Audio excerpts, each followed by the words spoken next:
waa muuqaal gaar ah oo aynu ku soo qaadan doono taariikh nololeedkii filosofiyadda nololeed xilligan ku habboonayn ee Haybatiya. Haddaba daawada haddii ay tahay markii ugu horeysay aad soo booqanayso channelkeena, fadlan subscribe saar si aad ula socotid barnaamijyadeena dambe. Haybatiya waxay ahayd gabar u dhalatay waddanka Masar, magaalada Alexandria ayay ku dhalatay sanadii 380 ilaa 420 miilaadiga sida ay qabaan taariikhyahanada badankoodu.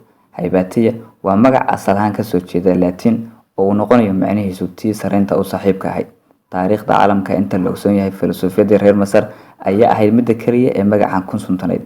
Xisaabyahanadii nolol waqti aan ku habboonayn, Haybatiyadii jeclayd fikirka, isweydiinta iyo raadinta asalka wax kasta, mucaashaqadii xidigaha iyo dayaxa. Da'deedu markay ahayd ku dhawaad 20 sano ayuu aabaheed Theon u diray jaamacad ku taala magaalada Rome oo ay ka soo bartay cilmiga xisaabaadka oo loo yaqaan mathematics iyo falsafada oo loo yaqaan philosophy. Kolkii ay Haybatiya soo dhameysatay waxbarashadeedii, waxay jabisay xeer warigi guun ka ahaa Masiixiyiinta dhexdeeda. Waxay noqotay maamulihii ugu horeeyay ee jaamacadda Alexandria ugu weyn, taas oo ay mar walba rag u lahayn jireen iyaga oo u arka dumarka aadama liita caqli ahaan iyo abuuris ahaanba.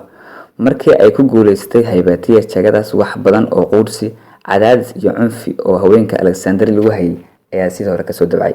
Gurigeedu wuxuu noqday isha cilmiga, majaalis waaweyn ayaa ay yeelatay, taas oo ay wax ku bari jirtay qaybo ka mid ah dadkii reer Alexandria. Inkastoo ay wax badan lumeen, haddana Haybatiya dhanka xisaabaadka waxay ka tagtay aragtiyo ilaa maanta la isticmaalo, waxaana ka mid ah hydrometry, density of liquid, motion of moon and stars, arithmetic and geometry. Mar kale waxay ka mid noqotay umuradii ugu sareeyay uguna dambeeyay ee soo mara maktabadii galbatay Alexandria.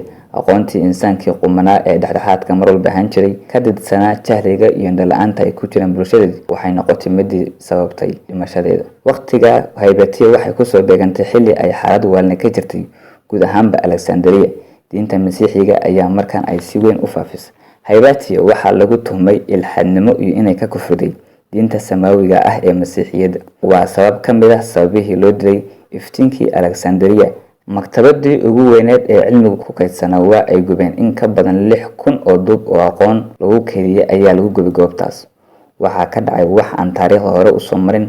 Mar laga mataliyay filimka Agora ayaad ka dheehan kartaa muuqaal argagax leh oo ku muurgelinaya qof kasta oo damiir iyo damqasho lehna uu ka xishoon lahaa burburinta maktabadaas. Waa Haybatiya weenanta filimka matalis, iyadoo uu dagaalkii bilowday oo soo dhawaaday xilligii aqoontan oo dhan la waayi lahaa, dadkuna ay nafahooda la wada cararayaan, ayaa iyadu urursanaysaa buugtii meesha taalay. Hadda mid ayay la boodaysaa, mid kale ayaa aragtaa oo qaada. Waa dareen qiiro leh. Haybatiya waa la dilay. Lama dilin oo kaliya ee dilkii ugu foosho xumaa ee lagula kaco qof aadama ah ayaa la marsiiyey. Way gowraceen, maryihii ayay ka dhigeen, iyadoo oo qawan ayay dhagax garaaci jireen. Jidhkeedii iyo harageedii ayay kala saareen. Kadib intii soo hadhayna waxay suudheen goob ka mid ah Alexandria. Intaas kuma ay soo harin waa ay gubeen. Halkaas ay ku galbatay hibadii iyo dayaxii u dhashay reer Alexandria. Qisada boqorada ka timid ee galbatay waxaa wax ka qoray qoraayii weynaa ee Yusuf Saydaan. Sidoo kale 2009 ayaa laga matalay film loogu magac daray Agora 2000 oo ka mid ah filimada adduunka ugu khatarsan una qaalisan ee qisooyinka xabaarsan. Haybatiya waxay ahayd nal u baxay Alexandria, dabadeed ay si yar uga takhalusay. Intaas ayaan ku soo afmeernaa daawadayaal barnaamijkeena gaarka ah oo aynu uga hadlaynay taariikh nololeedkii Haybatiya Theon, filosofiyadii reer Masar.